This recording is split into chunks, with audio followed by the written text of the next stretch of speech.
खबर बहुत दिलचस्प है दोस्तों।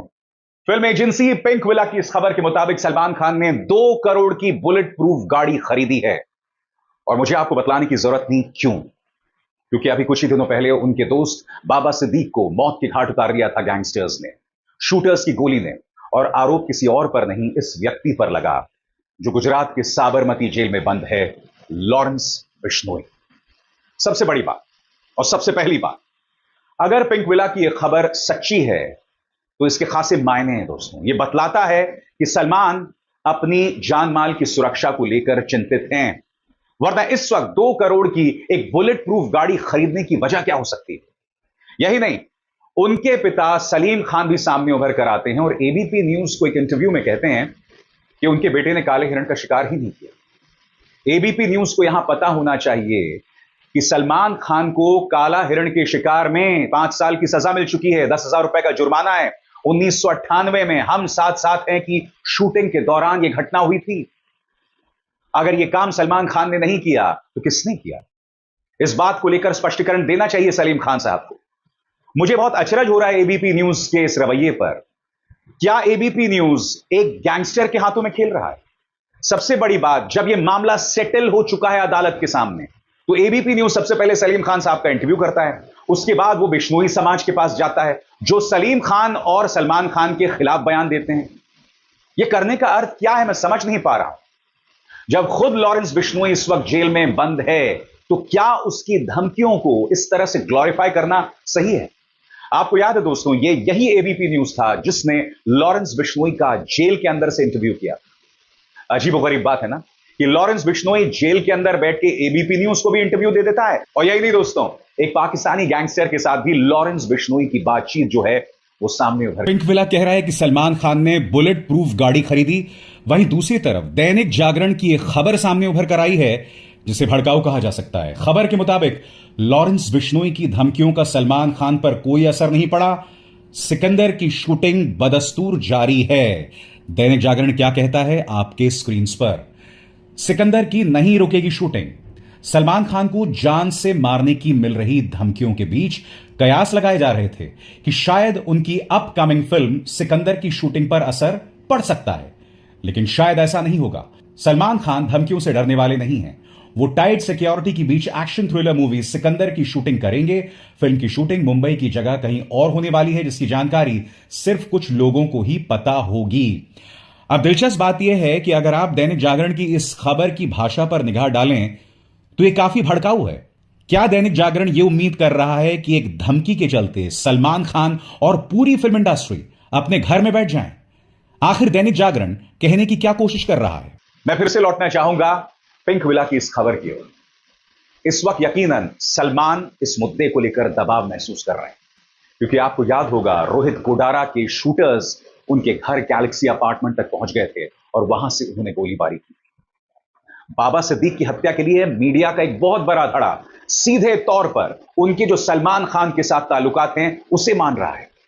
मगर कुछ और थ्योरीज हैं जो इस वक्त चर्चा में आ रही हैं, क्योंकि हमें नहीं भूलना चाहिए कि बाबा सिद्दीक का सीधा हाथ स्लम डेवलपमेंट को लेकर था, यानी झुग्गी झोपड़ी के पुनर्वास को लेकर था।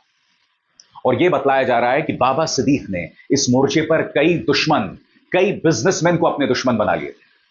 तो एक थ्योरी इस बात की भी है कि कहीं ऐसा तो नहीं है कि इसके पीछे जो कॉन्ट्रैक्ट है वो किसी बिजनेसमैन ने दिया हो। या यह भी जो कहा जा रहा है कि भाई बाबा सिद्दीक को मारने की वजह सलमान खान से उनकी दोस्ती थी, यह महज एक थ्योरी है और हकीकत कुछ और है।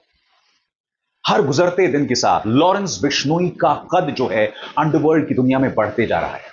अभी हाल ही में खबर आई थी कि उनके शूटर्स को सुपारी दी गई थी मुनव्वर फारूकी, कॉमेडियन मुनव्वर फारूकी की हत्या करने को लेकर। इंटेलिजेंस एजेंसीज की आखिरी मौके पर मुस्तैदी की वजह से मुनव्वर फारूकी की जान बच पाई। इसमें दो राय नहीं है दोस्तों कि इस वक्त लॉरेंस बिश्नोई वो मुकाम रखता है जो एक जमाने में छोटा राजन और दाऊद इब्राहिम रखा करते थे, मुंबई के अंडरवर्ल्ड के बेताज बादशाह के तौर पर। आज दाऊद इब्राहिम और छोटा राजन कहीं नहीं है, दाऊद पाकिस्तान में है, छोटा राजन एक भारतीय जेल में है। दिलचस्प बात यह है कि लॉरेंस बिश्नोई भी एक भारतीय जेल में है, मगर एक भारतीय जेल में रहने के बावजूद यह व्यक्ति हर गुजरते दिन के साथ ताकतवर होता जा रहा है। मसला विकास यादव का मामला। दोस्तों, आप जानते हैं अमेरिका की FBI ने अपने मोस्ट वांटेड की फहरिस्त में, लिस्ट में विकास यादव का नाम जो है जारी किया। अब आप कहेंगे कौन विकास यादव? दोस्तों, विकास यादव के बारे में दो चीजें सामने उभर कर आ रही हैं। पहली बात, ये रॉ का एजेंट था, भारतीय गुप्तचर एजेंसी रॉ का एजेंट था। दूसरी बात, अभी हाल ही में दिसंबर में उसे गिरफ्तार किया गया था फिरौती वसूली को लेकर।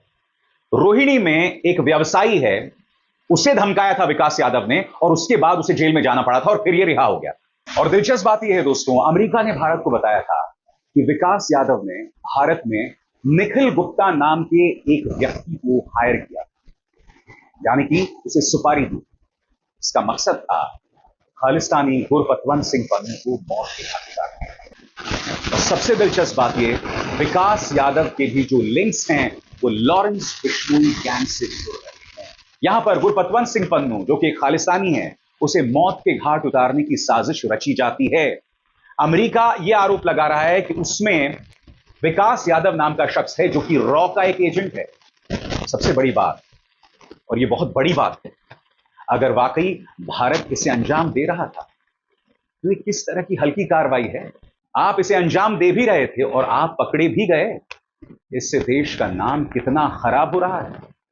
मैं समझना चाहता हूं, क्या इस मुद्दे को लेकर राष्ट्रीय सुरक्षा सलाहकार अजीत डोभाल से सवाल किए जाएंगे कि आखिर हम इस मुकाम तक कैसे पहुंचे? भारत और कनाडा के बीच में तनाव है, मगर पूरी दुनिया इस वक्त कनाडा के साथ है। अमेरिका उनके साथ है ही। अमेरिका ने स्पष्ट कर दिया अपने एक बयान में, उन्होंने कह दिया है कि बहुत चिंताजनक बात है और हम कनाडा के साथ हैं। ब्रिटेन कनाडा के साथ है, ऑस्ट्रेलिया कनाडा के साथ है, न्यूजीलैंड कनाडा के साथ है। और सबसे बड़ी बात, गुरपतवंत सिंह पन्नू के मामले में भारत को चुपचाप एक दल भेजना पड़ा अमेरिका। भारत को यहां पर भी लाल आंख दिखानी चाहिए, अमेरिका को लाल आंख दिखानी चाहिए कि बगैर सबूत के आप ये बातें क्यों कर रहे हो। भारत ने यहां पर कोई लाल आंख नहीं दिखाई जिस तरह से वो कनाडा को दिखा रहे हैं। कनाडा को वो कह रहे हैं इस बात को लेकर कि भाई आपके पास कोई सबूत नहीं है, सिर्फ इंटेलिजेंस एजेंसीज के आधार पर, उनकी खबरों के आधार पर आप ये आरोप लगा रहे हैं। मगर सबसे बड़ी बात, भारत क्या ये मान रहा है कि गुरपतवंत सिंह पन्नू की हत्या की साजिश जो रची जा रही थी उसमें उसके अपने रॉ एजेंट्स कहां थे? ये पूरा मामला कितना गड्ढमड्ढ बन गया है दोस्तों, जिसमें रॉ, लॉरेंस बिश्नोई, भारत सरकार, अमेरिका, कनाडा, गुरपतवंत सिंह पन्नू, हरदीप सिंह निज्जर, सब किसी ना किसी तार से जुड़े हुए दिखाई दे रहे हैं।